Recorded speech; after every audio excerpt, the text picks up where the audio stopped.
السلام عليكم ورحمة الله تعالى وبركاته. رجعت لكم فيديو جديد.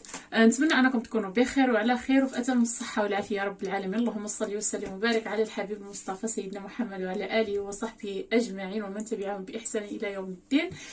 كيف ما قلت لكم في الفيديو اللي قبل هذا اللي شاركت معاكم فيه الستوك ديالي فين وصلت فيه بالنسبة لمواد التنظيف. وعدتكم بانني غنشارك معكم ان شاء الله فين وصلت في كرتونة رمضان. فهنايا غنوريكم ان شاء الله انا شنو خزنت من هنا رمضان اذا حيانا الله سبحانه وتعالى يقبل من هيدا. وكملاحظه بالنسبه للناس اللي ما مهتمينش بهاد كرتونه رمضان ولا قفه رمضان ما كيجمعوا شو يعني ضد هذه الفكره وهذه، فكنقول لهم بان المحتوى هذا الفيديو ما موجهش لكم وانما موجه للناس بالخصوص اللي عندهم الدخل المحدود ولا الناس اللي كيفكروا يعني بطريقه انهم يوفروا هذاك المصروف ديالهم رمضان، وايضا باش ما يغلبهمش الميزانيه رمضان، بالخصوص الناس اللي كيكون عندهم بزاف العراضات في رمضان، كيكون كيف قلت لكم الدخل على قد الحال وعندهم مسؤوليات اخرى، عندهم الكرا، عندهم مصاريف وليداتهم في المدارس، عندهم مصاريف بزاف، فكيجي هذاك الشهر باش ما يزحموش الحال. وحتى بالنسبه للناس اللي مثلا اللي الرجال ديالهم كيخدموا مثلا بيوم سواء كيتخلصوا خلصه يوميه ولا اسبوعيه، فكيكون حتى هما من الاحسن انهم يتبعوا هذه الطريقه هذه. العلم هذه الطريقه هذه يعني هي مفيده حتى للناس اللي عندهم، وحنا راه عارفين راه الاغنياء هما اكثر الناس اللي كيدخروا وهما مع الفكره ديال الادخار. فبسم الله على بركه الله ندوز هنا ونوريكم ان شاء الله شنو وجدت. قبل ما نهيدا فقط غنوريكم هذا الشهر انا كيف كنت شاركت معكم في هذيك القضيه. كنت قلت لكم غنزيد الحمص حيت انا باقا ما دخلتهمش الكرتونه. هنايا عندي كيلو الحمص اللي زدت هاد القضيه هذه الاخيره 15 يوم، وزيت واحد القرعه الصابون اليدين. وهذا الصابون القشع كنت شريته في تقضيه 15 يوم، ولكن راه باقي لي باش كنغسل المواعين، يعني هذا يعني شاط لي من التقضيه، فغنضيف حتى هو لكرتونه رمضان. عندي هنايا 5 لتر الزيت. هذه شريتها شحال، هذه راه شي شهر وقيله باش شريتها ولا شهر ونص. ها هي انا هنا منقصه غير في هذه القضيه هذه اللي كتشوفوا راه منقصه واحد ل 11 ولا 12 الاورو على الاقل في هذه القضيه اللي كتشوفوا غير هنايا، غير اكثر من 12 الاورو. هذه 7 الاورو 55 كنت خديتها، هذه تقريبا 2 اورو يعني اورو 89 اللي هي 9 الاورو. نقولوا حنايا دابا هنا 9 الاورو 60 مثلا. هذه خديتها ب 85. ها هي رجعت 10 اورو وشي حاجه. هذه عاوتاني 89. ها هي يعني هنا واحد 12 الاورو باش تسخرت. عندي هنا 5 لتر جافيل. هذه ما حاشيهش يعني ما منزلهش في الكرتونه، عاملها في البالكون مع التقضيه المواد النظافه. نزيد نشوف لكم الحاجات اللي بعدا مش في الكرتونه. عندي هذا البابي، هذا كنت سخرت شحال هذه من ليدل وخرج لي واحد الكوبون فيه 50%، فخديت جوج وخليت هدايا في الكرتونه رمضان. واحد منزله هيدا اذا احتجتو.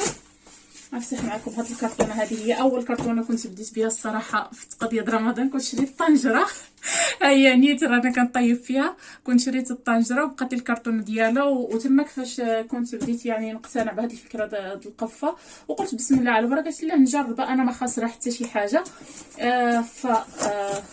احتفظت بها وسخرت هذا الشيء هذا. عندي هنايا واحد نص كيلو الزبيب.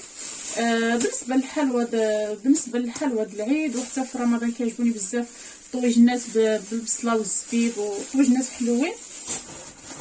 عندي هنا واحد نص كيلو الكركاع. ها هو هذا الكركاع اللي كيكون مقسوم، خديته شي شهر ونص دابا. الكركاع كنت خديت كيلو فاحتاجت كيلو، فاحتاجت نص كيلو نزلته. وحتى الزبيب كنت شريت كيلو، نص كيلو كنت خليته في ديك القضيه ونص كيلو خباته. وهنايا اللوز عندي نص كيلو حتى هو نفس الشيء، كنت شريت كيلو فاحتفظت بنص كيلو، وها هو نص كيلو عندي منزل يعني ما يضيع ما حتى شي حاجه. عندي هنايا الزيتون اللي بلا عظم كيتحتاج بزاف في المالح، عندي جوج هادو ما كافييني لشهر رمضان. عندي هنا هذه مطيشه الحك. ما عرفتش واش عندي بواطه اخرى ولا لا، المهم هذه كنحتاجها يعني على الاقل غنحتاج 4 في رمضان، فها هي. عندي هنايا الشعريه نص كيلو الشعريه على حسب الحريره والسفه. عندي واحد الميكا اخر، واحد الكيلو اخر د الحمص. ها هو يعني انا عندي هنا 2 كيلو د الحمص. هذه مطيشه، الصلصه د مطيشه. انايا الصراحه منزله مصبره د الحريره، بحال كنستخدمهم زعما عندي في الخزين، كنستخدمهم على طول السنه. هذه منزلاها هنايا لكرطونه رمضان، كنت خديتها في التقضيه واحتفظت وشاطت لي، احتفظت بها في الكرطونه رمضان. عندي هنا القرعه د مزهر، اذا انا مزهر صافي هذه كافيانين رمضان، وايضا الحلويات العيد ان شاء الله. عندي هنايا الخميره د الخبز، حتى هذه راه كافياني تبارك الله، راه كتاخذ لي شهر ونص حتى شهرين. المهم انا واخا تاخذ لي غير رمضان. هنا عندي الشامبينيون، يلا عندي وحده، غنزيد نشري، غنحتاج واحد 3 اخرين. هيدا بالنسبه للبسطيلات صغارين، بالنسبه للنيم. شنو عندي هنا؟ عندي هذا الشعريه هذه للشربات، وايضا اذا ما عملتهاش في الشوربه نعملها لوليداتي، راه ما كيصوموش باقي صغيورين. هذه كانوا هذا التون، واحد 3 د الكويسات د التون. ملي كيشط لي واخا تشط لي غير وحده، واخا تشط لي غير وحده مثلا في الاخر الشهر في الكوزينه ما كنستخدمهاش، راه كنحطها في الكرتونه د رمضان. هاد الطريقه هذه مزيونه، ما كتعمر لك تبارك الله القفه ديالك ولا الخزين ديالك بلا ما كتحس، يعني كتحس بهم هذوما فابور ما شارياهمش. نفس الشيء كان مع هذا الصلصه، يعني النهار اللي شاطت لي هاد الصلصه، وهذه الصلصه على حسب بيتزا، وهذه على حسب الحريره والشوربات، وكانوا شاطوا لي هاد 3 د الحكيكات د التون. نتمنى تكون زعما الصوره واضحه. وعندي اخر حاجه في هاد الكرتونه هي هاد الصلصه د مطيشه، هذه بحال هذه، وهذه ملي كنت باقا كنتسخر بميركادونا فكنت شريتها وما احتاجتهاش، فنزلتها هنايا في الكرتونه. نحيد هادشي هذا باش نشارك معكم كرتونه اخرى شنو فيها، ولا نحيد فقط غير الكرتونه حتى من بعد نرجعهم. راه تبارك الله ما شاء الله، شوفوا تبارك الله شحال د الحاجات جات هنايا، يعني غير هادو راه واحد الميزانيه ما شاء الله. غنشوف هذه نفس الشيء، هنا كنت شريت قبيصلات وبقات لي الكرتونه ديالهم فخبعته. عندي هنا واحد الباكيه اتاي. شوفوا انا بالنسبه للاتاي انا ما كنعرفش في الانواع ديالو باش نقول لكم، وعندي بحال حيت ما كنشربوش بزاف على حسب فقر الدم وهذه، فاي نوعيه كتجي معايا ما عنديش شي مشكل. فعندي هاد الباكيه اتاي. عندي هنايا الشعريه الباكستانيه، كنت خديتها شحال هذه، باقي لي فيها تاريخ الصلاحيه وما احتاجتهاش، فقلت نحطها بالنسبه للتحليه رمضان ولا للعيد ان شاء الله. عندي هنايا واحد الصلصه اخرى، فكنظن انا الصلصه صافي كافيه، ما نزيدش نشري منها هما جوج. عندي هنايا التون، هذا ها هو كنت شاركت معكم في التقضيه اللي كان انا خديت التون من، كنت خديت التون هذيك السيمانه من احتاجته، فكنت خديته من الخزين، وهذا كنت عاد نزلو في الخزين، كنت نسالي به بعد القف. راه كنصور وانا التليفون حبس لي من التصوير. كنت وقفت معكم في التون، قلت لكم بان التون كنت شريت هاد اللاطه هذه 15 يوم هذه اللي فاتت، ولكن انايا ما استخدمتهاش، خليت هذه وهزيته وهزيت اللي كان عندي في الستوك من قبل، وهذه في عوض ما نعوض بها هذاك التون اللي حطيته في الستوك، قلت نكمل بها التون في كرتونه رمضان. يعني دابا نختم على كرتونه رمضان، بعد ان شاء الله نكمل على الستوك. هذا عندي هنايا جلد الدوش، يعني الدوتشه، فعندي هذه القريعه هذه كافيه يعني للشهر. عندي هنايا المكرونيت ولا المكرونيه على حسب وليداتي انا باقيين صغارين فما كيصوموش، يعني الا يدير لك السبت ولا الحد، وحتى الشلايض هيدا في رمضان. عندي هاد الشعريه الصينيه، يلاه عندي واحده واقيله، فخصني واحد 3 اخرين ان شاء الله يا ربي.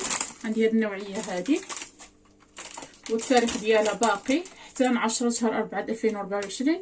دابا اللي غنمشي نشريها نحاول نشري التاريخ ديالها يكون طوال من هذه ان شاء الله، حيت هذه عندي قديمه في الدار. عندي هنايا سباغيتي اولا الطياريات، كيعجبوا وليداتي بزاف، وخليت لهم على حسب هيدا يتشهوها في رمضان، نزل لهم انا نعملها لهم للغدا. عندي هنايا قرعه الشامبوان، وعندي هنايا هاد خبز تورتيلا، يعني الخبز الطاكوس ولا الشاورما. انا ما كتصدقليش باقا لحد الان، زعما باش ما نكذبش عليكم، باقا لحد الان عييت نجرب الوصفات وما كيصدقوليش. نهار اللي ولاو يصدقوا راه ما غنبقاش نشريها. المهم هذا كنت مشيت لليدل تسخرت وجبرتهم عاملينهم واقيلا عايشين 57 ولا 75، ما بقيتش عاقله مزيان، فخديت 3، 2 خليتهم في كرتونه رمضان وواحده استخدمتها في الكوزينه. تبارك الله ما شاء الله. هذه الكرتونه الثانيه، هادشي اللي كان عندي فيها، يعني تبارك الله. شوفوا شحال من حاجه انا ناقصه على راسي. وهذه الكرتونه هذه الا بقيتو عاقلين عليها راه كنت شاركتها معكم واقيلا شي شهر. هادشي هذا كامل، هاد القضيه اللي كتشوفوها فابور. كيفاش فابور؟ راه هادشي اللي كنت كتبت لكم في العنوان، فابور، لان هادشي كامل كان عندي في الخزين، يعني ما شريت انا حتى شي حاجه، هادشي كامل كان عندي منزل في الدار ما شاء الله تبارك الله صلى الله عليه وسلم يعني الخير. عندي هنايا القهوه، يعني القهوه انا ما نزيدش نشري في رمضان ان شاء الله. عندي فيها جوج الخميره د الحلويات بالنسبه للعيد ورمضان، وبقى لي وحده غنهزها دابا هي هذه ما استخدمتهاش هاد 15 يوم حيت كان باقي لي في الكوزينه، فها هما 3. يعني الخميره د الحلوى غنضرب عليها ما نزيدش نشري. الفاني حتى هي عندي جوج، ما نزيدش نشري الفاني لرمضان. عندي هنايا ايضا هاد زهره البرتقال، فهاد الحاجات الحلويات رانا مسالياهم. عندي هنايا الميز، ها هي وحده، وعندي وحده اخرى انا بقى عاقله عليها كنت نزلتها هنايا. عندي الفلان حتى هو كنت هزيته من انا ان شاء الله غنحط لكم هنايا الفوق الرابط الفيديو اللي كنت هزيت هاد السخره هادي وقلت لكم كيفاش تبداو الكرتونه د رمضان ب0 درهم. فهذه هي الطريقه، يعني شوفوا الخزين باش كينفع تبارك الله. شوفوا شحال الحاجات هنا منقصه على راسي، راه ميزانيه ما شاء الله تبارك الرحمن. الفلان حتى هو باقي لي هنايا.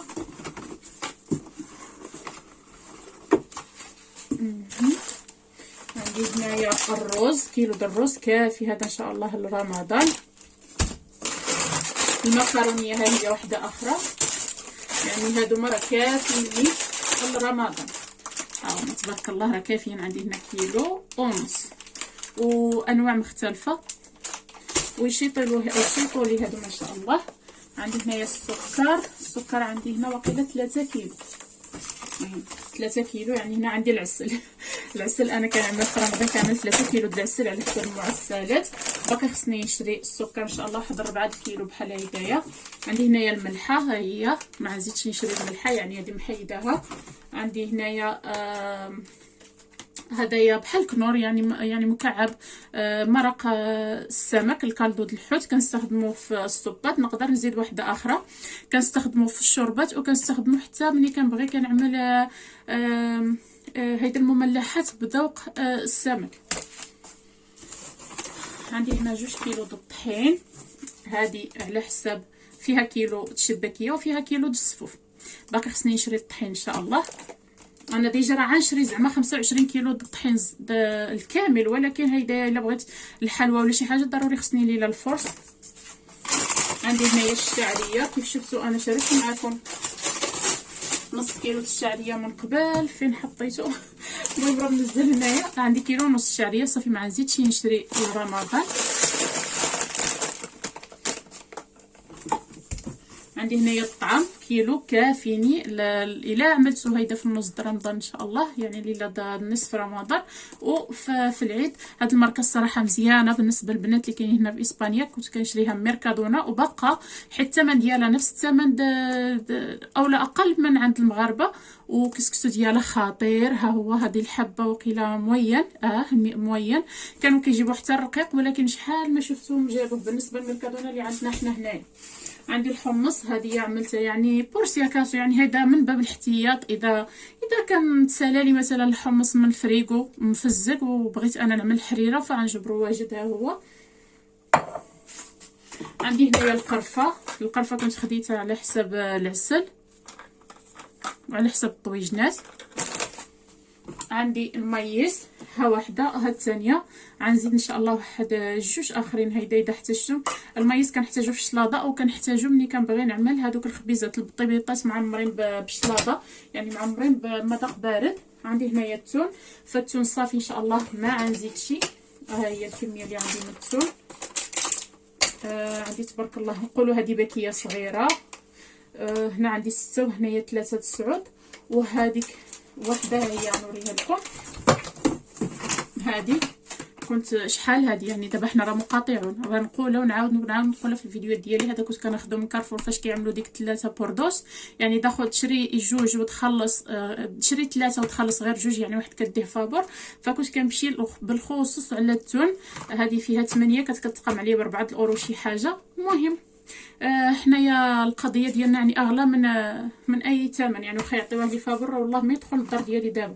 فصافي هذه واقيلا هي اخر كرتونه واقيلا كانت عندي في الخزين، ولا ما عرفتش واش باقي لي واحده اخرى. المهم صافي دابا التون تبارك الله راه ساليت منه. انا التون كنحتاجو بزاف في المملحات في رمضان، بيتزات كنعمل لك خبيزات معمرين، كنعملو عاوتاني في لي سوشون، فكنحتاجو بزاف. عندي هنايا الحليب المحلى، هذا ماشي نستلي. الناس اللي مقاطعين نستلي خذوا هذه الماركه هذه، كاينه بوناريا وكاين الصراحه حتى في يعني هذا كناخذو انا بثمن يعني جد مناسب، وكاين حتى في الكامبو بثمن مناسب، وحتى اللي در شفتهم حاطينه، ولكن والله ما عرفت زعما نقارن الاثمنه. ها هو. وهذا الاناناس هيدا اذا عملت طويجن حلو، هيدا يد اللحم نزين به، ولا الا عملت شي طرطه. وهنايا الصلصه واحده اخرى. المهم هذه نعمل بها الحريره انا 2 مرات، يعني الحريره زعما ديك الا بغيت طنجره عامره هذا 2 مرات. واخر حاجه هي الصلصه. يعني شوفوا تبارك الله ما شاء الله شحال د الحاجات انا عصيتكم هنا وتشوفوا معايا. انا رجعت لكم بنات طفالي التليفون بلا ما نرد له البال. شوفوا تبارك الله من بعد ما ستفت السخره، شوفوا اللهم بارك لنا فيما رزقتنا يا رب العالمين. تبارك الله ما شاء الله، اللهم صل وسلم وبارك على سيدنا محمد وعلى اله وصحبه اجمعين. راه هذا الخير تبارك الله وصلت على النبي. نشوفوا تبارك الله يعني هادشي كامل راه ميزانيه، راه تخيلوا دابا راه باقي لي 3 شهور ان شاء الله، يعني 3 شهور راه باقي لي تبارك الله غنزيد في القفه ديالي بشويه عليا. ها ما نحاول ندور لكم الكاميرا لكل شيء يعني. وهذا الشيء والله العظيم الا بديت عيب بشويه بشويه، يعني بحال الحاجه ملي كتبقى لي في الكوزينه. رانا شرحت لكم نهار اللي هضرت لكم على القفه د رمضان، كيف قلت لكم غنخلي لكم الرابط ديالها ان شاء الله غتشوفوه في هذا الفيديو، ربما نخليه حتى في صندوق الوصف. راه كنبدا مثلا اذا بقات لي الحاجه في الكوزينه بحال دابا هذا الشهر، صبر نحط التليفون مزيان. بحال دابا هاد الشهر كيف وريتكم بقى لي هاد الصابون هذا ما حليته ما حديته ما حتى شي حاجه، اذا ضفته. وعطيني واحد الباكيه اسي اخرى، ها هي اللي كنت شريت هذا دتاش اللي كنت شريت هذا الشهر، حتى هاد 15 يوم ماشي الشهر. هاد القضيه هذه الاخرانيه رانا ما احتاجتهاش، فغنضيفها هنا مثلا. دا ما عجبنيش هاد اسي ولا نخلط هاد 2 بوتيات مع بعضياتهم، فتبارك الله وصلت على النبي. يعني شكون غيدق عليكم يعطيك شي حاجه. المهم شوفوا غير هو الاساس ماشي تجوعوا راسكم ولا تجوعوا وليداتكم ولا تخليو راسكم ناقصين شي حوايج باش تعملوا هذا الشيء هذا. لا، سيروا بشويه عليكم وغير بالمهل، وقطره قطره يحمل الواد. شتي واخا ناقص عليك غير 100 درهم في القضيه د رمضان تبارك الله. يعني مشيو بشويه عليكم، خليكم ماشيين في السيستم اللي نتوما فيه. برعوا وليداتكم شهيوات، الا كنتو كتعملوا الكيك ما تنقصوش منه مثلا. المهم داكشي اللي مولفين كتعملوه هنا وليداتكم كملوا. كنتو مثلا كتعملوا في حال مثلا كنتو كتعملوا العراضات لصحاباتكم كملوا. المهم ما تزقرموش. شفتوا الاقتصاد اخوتي راه باش نتفاهموا على واحد القضيه، راه الاقتصاد راه ماشي هو التزقريم، ماشي هو البخل، ماشي هو ما نبقاش نمشي نحضر باش ما نديش في يدي مثلا، اولا ما نعرضش باش ما يجيوش عندي ياكلوا لي ولا او يجي عندك شي واحد وما نعمل له شي اكرام الضيف. لا، الا جا عندك شي واحد خلي الدار ديالك مفتوحه. راه بالعكس شفتوا هذا الشيء هذا اللي كنعملوه راه كيعاونك. الا جا عندك مثلا في رمضان الا كنتي كتعمل عراضات ولا شي حاجه، راه تبارك الله راه يكون عندك الخير والبركه منزلاني مع الضر شينتينا. عاد اخذ الاجر انك بعدا كيف كنعرفوا المبذرين اخوان الشياطين. يعني يعني كتحسن التبذير، كتحسن تدبير الميزانيه ديالك بدون اسراف ولا تبذير، وفي نفس الوقت عاد كرم الضيوف ديالك وانتينا مرتاحه، ما تقصح على الجيب ديالك، ما تقصح على الزوج ديالك اذا كان هو اللي كيخدم، ما حتى شي حاجه وما عاد تحس شي، وتعمل داك الشيء بكل حب. وكيف ما قلت لكم صافي هادشي هذا تبارك الله راه هو اللي وصلت له حتى لحد الان. ودائما مع القائمه ديالي اللي كنت سبق لي وشاركت معكم هاد الحاجات اللي كتشوفوا ضرب عليهم، راه صافي راه ما نزيدش نشري. بحال الحمص، بحال السمن، انا كنت شاركت معكم في الفيديو السمن. ان شاء الله من رمضان غيكون عندي واجد باذن الله تعالى. بحال الشعريه رقيقه، بحال خميره الخبز، بحال اتاي، بحال القهوه، الملحه، هاد مكعبات السمك حتى هما زعما هادو كافيين، ولكن انا غنزيد واحد الباكيه اخرى غير في حاله ما اذا احتاجتها وصافي.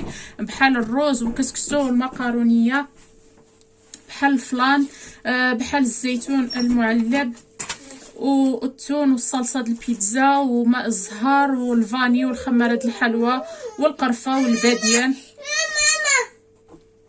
نكمل لكم، قلت لكم الباديان، انا قلت الباديان وتفكرتوا، ها هو كنت جبته من المغرب ونسيتو عندي منزل حتى جبرتو.